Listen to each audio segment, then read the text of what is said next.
This is your news source evening bulletin for today, Friday, the 22nd day of April in the year 2022. I'm Gordon Mosley, and here's what we're tracking tonight.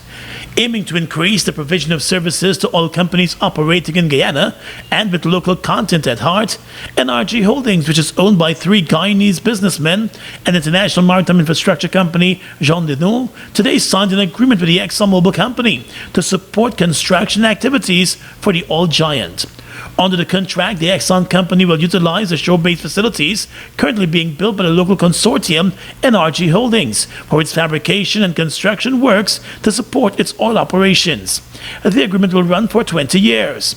At a signing today, Minister of Natural Resources Vikram Bharat said the move is a win for local companies, especially as local content is being recognized. We as a government have been pushing all the sectors. And because of oil and gas, many opportunities are coming to Guyana now. And because of oil and gas, the other sectors are benefiting tremendously too. Because this facility here will benefit the other sectors. It will benefit almost every other sector in our country. The construction sector, the natural resources sector, the mining, sand mining, quarry. It will benefit all these sectors. Even tourism. Because we need to bring in a lot of expats will come into our country. The minister explained that the project stands out as a stepping stone for building capacity to provide services to the oil and gas sector, capacity that is badly needed in Guyana. We only have 40 services in our schedule. There are hundreds of services that are needed in the oil and gas sector. Technical services that are required too, that we don't have the capacity. And that is something that we would have recognized from the inception. That yes, you're developing, but one, we don't have the capacity. If you're not honest with yourself, then you won't be able to move forward. And we have been very honest that we don't have capacity. We are building capacity now, not only in terms of infrastructure, but also human capacity. Meanwhile, the president of the ExxonMobil company, Alastair Rutledge, said the company will use the facilities to develop things needed for the seabed, which will cut costs and time. Everybody tends to focus on the vessel that's on the surface, the FPSOs, but we put just as much investment on the seabed and into wells below the surface of the sea as we do into that FPSO. And we have started doing some of that fabrication here in country. Some will be familiar with the Saipem yard on the East Bank. That's about a 2.5 acre facility. And so we're able to fabricate some of the jumpers, these steel pipes that go on the seabed to connect wells to flow lines. What this project will do is going to be 10 times that area. 2 heavy load berthing points, much more capacity to do more construction and assembly work in country. That will truly be a springboard for the Yellowtail and future projects to increase local content for what we do in the oil and gas industry in the country. The 20 acres plot of land being developed by the local consortium forms part of its master plan to develop 900 acres in the coming years. The shore-based facility that is being developed carries a price tag of over 62 billion Guyana dollars. More news coming up in just a moment. How fast is fiber? Think fast. GTT Fiber has 3 packages with download speeds of 50, 100, and 150 megabits per second. That's fast enough to stream movies and music, to chat with Gran and Fran, to study, and more. What would you do? Upgrade to GTT Fiber today and don't get left behind tomorrow.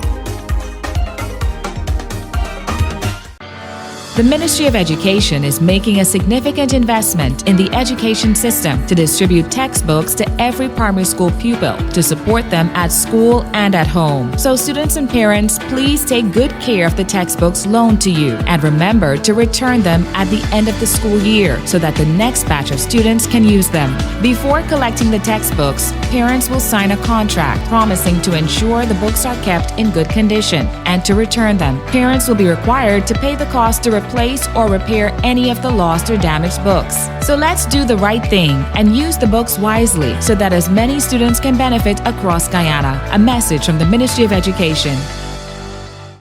Live your fantasy at Fantasy Gaming Lounge. big daily. Millions in cash prizes every week. Now located at Giftland Mall, Fantasy Gaming Lounge, the best bet in town.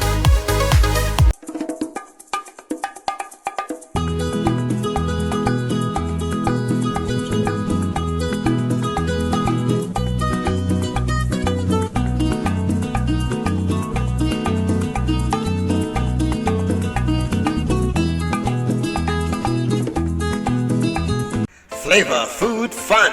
It's back! GMS's Uncapped Marketplace returns this month with the full support of GTT via MMG and Business Solutions. Come join us for the Agro Processors Exhibition and Food Festival. Enjoy a range of local products made, mixed and blended to perfection. Check out the food court, games and other exciting attractions. It's all happening on April 30 and May 1 from 10 hours at the Guyana National Stadium.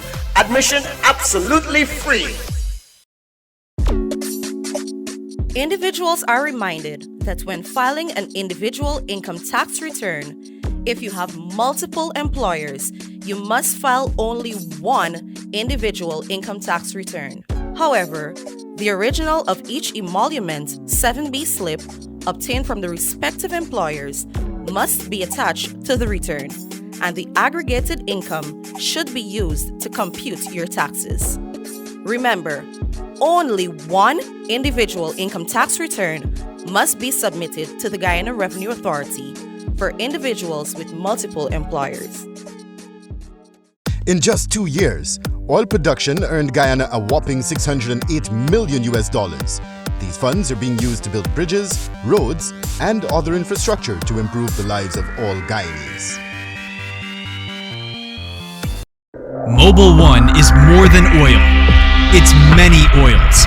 It transforms at the molecular level. When cold, it's thicker than honey.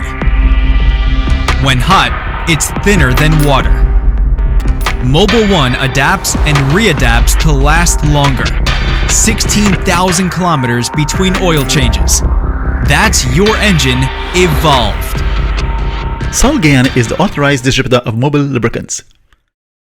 We've got exciting news! All 12-ounce yellow cab Buster are now only $100. Buster, live in come full get color. Your Buster, Buster $100. Come get your Buster, Buster $100.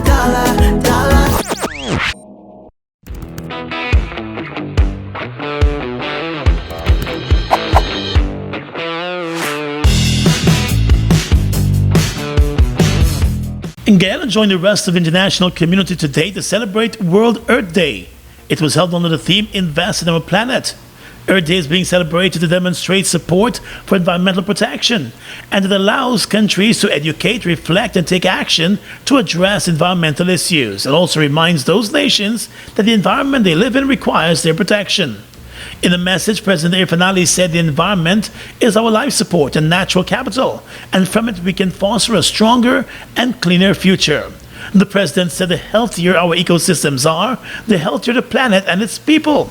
And in recent decades, he noted environmental problems have increased as a result of human activities. He said the world is at risk from climate change, pollution, flooding, and drought, and therefore investing in the restoration and protection of nature is critically important in helping to combat climate change, stem biodiversity loss, and slow the depletion of essential resources such as fresh water and soil. President Ali said as we examine our economic approaches, it is also important to invest in support and innovative solutions through new technologies and new markets. He added that urgent action is needed to safeguard the planet and the ecosystems, the soils, the forests, and the waterways. He reminded that Guyana has the second highest percentage of forest cover on Earth and is working with partners to sustain 99.5% of it while building the foundation for a new low-carbon ecosystem economy. Well, the U.S. Embassy here in Georgetown has refuted a report in the Stabroek News that the U.S. Secretary of State Antony Blinken will soon be making a visit to Guyana. In a statement today, the embassy said there is no such plan at this time. The U.S. Embassy also added that in the event of such a high-level visit, the U.S. Embassy would inform and coordinate with the government of Guyana. The embassy also reminded that the U.S.-Guyana relationship is important, and the U.S. continues to share a strong bilateral partnership with Guyana, noting that it is proud to continue furthering the productive partnership. The Stabroek News article quoted sources, but Ministry of Foreign Affairs officials have also said they were also unaware of any such planned visit. In September of 2020, the U.S. Secretary of State at the time, Mike Pompeo, paid a visit to Guyana and held discussions with President Irfaan Ali, who was sworn into office weeks before. Pompeo's reign as U.S. Secretary of State ended with Donald Trump losing the U.S. presidential elections to current President Joe Biden. Well, this didn't last long. Two prisoners who escaped from lawful custody yesterday while being transported from Linden to Lusignan are now back in police custody. The two men, Kevin Valadez and Keanon Harry, made a dash for their freedom on Thursday along the Linden-Suzdijk Highway while they were being transported to Georgetown from the mining community. One of the prisoners, Kevin Valadez, was able to hire a taxi and made his way to the city on his own. However, within hours, he made his way to the Breakdown police station and surrendered. He was charged today for escape from lawful custody. He pleaded guilty and was remanded to jail pending a probation report for sentencing. Valadez is also facing an attempted murder charge in the courts. The other escapee, Keanon Harry, surrendered to the police today, moments after a wanted bulletin was issued for his arrest. He escaped yesterday after being sentenced to 1 year in jail for marijuana possession. He will now face the additional charge of escape from lawful custody and is expected in court to face that new charge early next week. The Guyana Police Force is still conducting an investigation into the circumstances surrounding the escape by the two prisoners. Let's tell you now that 5 days after the brutal stabbing death of 17-year-old Region 1 resident Daniel Wilson, his foster father has been arrested for the murder. In a statement, the Guyana Police Force today said the man was arrested as investigators worked along with villagers and the policing group in the Region 1 area. The suspect, 30-year-old Nigel Abraham, will face the murder charge next week. He's also expected to face a separate attempted murder charge for the stabbing of his foster son's cousin. A police statement earlier this week explained that Abraham, his foster son, and the son's cousin were at a drinking spot when the father and son got into an argument. During the row, Abraham reportedly armed himself with a knife and started to stab the youth continuously. When the cousin attempted to stop him, he stabbed the cousin several times. He escaped from the scene and the two youths were rushed to the hospital where the 17-year-old was pronounced dead on arrival, while his 19-year-old cousin was admitted in a critical condition. The police investigation of the incident is still active. 1 day after the chief executive officer of the Linden Hospital, Rudolph Small, issued dismissal letters to 27 employees of the hospital, he has been instructed by the Ministry of Health to recall those dismissals and begin issuing new contracts for the employees. The firing sent the small community of Linden into an uproar on Thursday, with regional and town officials planning a protest action against the move. The protest was called off early this morning after the Ministry of Health's direction to the CEO that he recalls the dismissal letters. Health Minister Dr. Frank Anthony said once the ministry learned of the CEO's decision, he was contacted and told to rescind the letters. When the ministry learned about it, we reached out to the CEO and asked him to rescind the letter. So as of last night, all those letters should have been rescinded, so nobody is going home. So I just want to make sure that people understand that. We'll expect that the contracts for all those persons would be renewed and would be renewed for the usual duration. I think it's probably 1 to 2 years. And then, of course, like with every other contract, people's performances would be evaluated, and once they have performed well, they'll continue to have their jobs. Many of those who were given dismissal letters were attached to the maintenance and cleaning departments of the hospital. Region 10 Chairman Deron Adams today said while he's pleased that good sense has prevailed in the matter, he believes a full review of the CEO's performance on the job needs to be carried out. The regional chairman noted that while the CEO has been making moves to fire employees, he is not moving with the same pace to hire persons for existing vacancies at the hospital. We're happy that 24 hours after that letter was issued, it has been rescinded, and that these persons will get their job. But we have to continue to track this, because once you put this aside, if you don't follow up, they will use another strategy to come and get rid of these people. So I plead with our young people, do not be fooled, do not be dated. Last year, a similar position was taken by nurses after disrespectful comments were made to them. And rather than apologize to our nurses, Rudy Small slashed the nurses' salary. Last year, the Linden Hospital CEO landed in hot water when he locked nurses and doctors out of the hospital because of their refusal to get vaccinated against COVID-19. There have been calls since then for him to be replaced at the hospital. Before that, he was heavily criticized for telling a reporter that nurses at the hospital would stay away from their jobs to go visit their sweet man. Mobil Special and all other Mobil lubricants are distributed by Salt Guyana Inc. Mobil Special and all other Mobil lubricants are distributed by Salt Guyana Inc. In addition to 2% royalty, did you know that Guyana earns 50% of the profits from oil production? More than any one of the Stabroek Block co-venturers, ExxonMobil, Hess and Sinnock. And by 2026, the government is expected to export 50 million barrels of oil per year, which can earn as much as $4 billion. Flavor, food, fun. It's back! GMSA's Uncapped Marketplace returns this month with the full support of GTT via MMG and Business Solutions. Come join us for the Agro Processors Exhibition and Food Festival. Enjoy a range of local products made, mixed and blended to perfection. Check out the food court, games and other exciting attractions. It's all happening on April 30 and May 1 from 10 hours at the Guyana National Stadium. Admission absolutely free.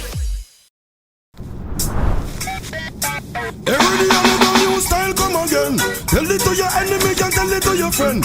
Watch Guyanese girl, them a hurtle, and them a do it in a circle. Watch me sing each and every year. Flashback come again. Tell it to your enemy and tell it to your friend. Well, if you're ready for the party, ya then flashback, tell them a the trend. Follow me sing. This are not butterfly nor no bees. No girl can whine like Guyanese. Watch the young them a do it in a circle. Guyanese girls them a dance in a circle. Hear me and say no, make a band. You know I sound boy killer represent the Golden Smile family. You know say flashback old school party. You know say oh the vibes is plenty. Slow down.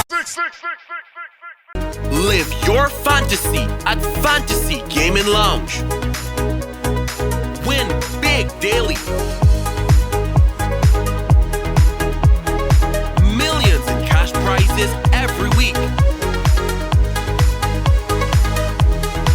Now located at Giftland Mall, Fantasy Gaming Lounge, the best bet in town.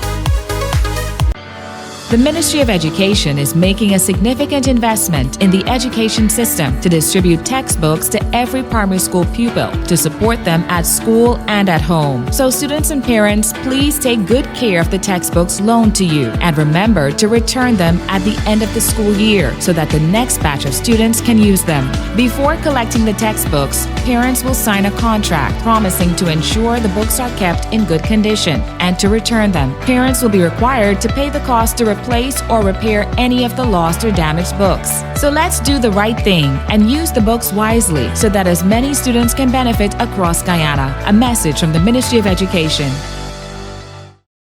We've got exciting news! All 12-ounce yellow cab Buster are now only $100. Buster, live in Come full get color. your Buster, Buster $100. Come get your Buster, Buster $100. Fuel it up and drive, super 95. Tune up. Fuel it up and drive, super 95. Tune up. Protect your fuel system, boy. High mileage and performance, boy. Guy Oil's Super 95 gasoline gives you more reasons to drive and is available at 56 service stations nationwide. For affordable price, high performance, and high mileage, choose Guy Oil's Super 95 gasoline. Fuel it up and drive.